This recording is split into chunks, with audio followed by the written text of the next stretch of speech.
Trade unions came together again this morning to deliver an important piece of correspondence to the Acting Commissioner of Police.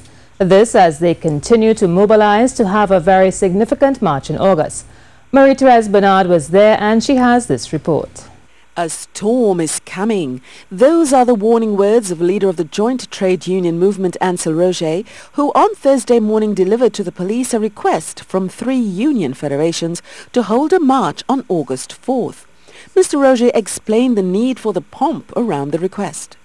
Simply because we are aware of maneuvers behind the scene to prevent us from hitting the street on the 4th of August. And those maneuvers are coming from senior persons in the government.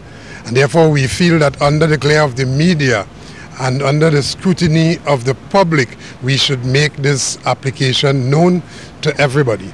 He said they are going to be making checks on the application, as in the past, mischief makers have done all in their power to delay the permission being granted. Mr. Roger said the march is to highlight that new ways of tackling the economic situation are needed. He pointed out that even as the unions, government and business were meeting as a tripartite force, workers were being sent home.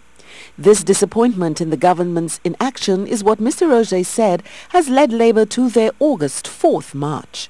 The government is bankrupt of ideas, yeah? And the only way to balance the book is to send workers home. But you know what?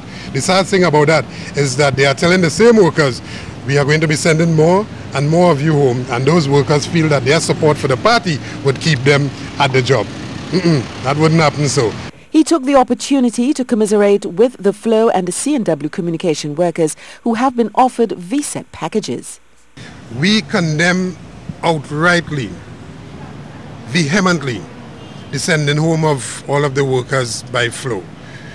That Flow would have used those workers in the sun and rain. You see them climbing those ladders, risking their lives at any day of the week to provide a service for which those workers, after providing their service, they were not even paid properly. The Labour leader said there is something not right happening in the economy when government accepts that members of the labour force, which has worked to create profits, are the first to be tossed out when profits are not high enough. Mr. Roger claims the unions have an answer to the challenges facing Labour, and they will reveal this during the march carded for August 4th. Marie-Therese Bernard, C News.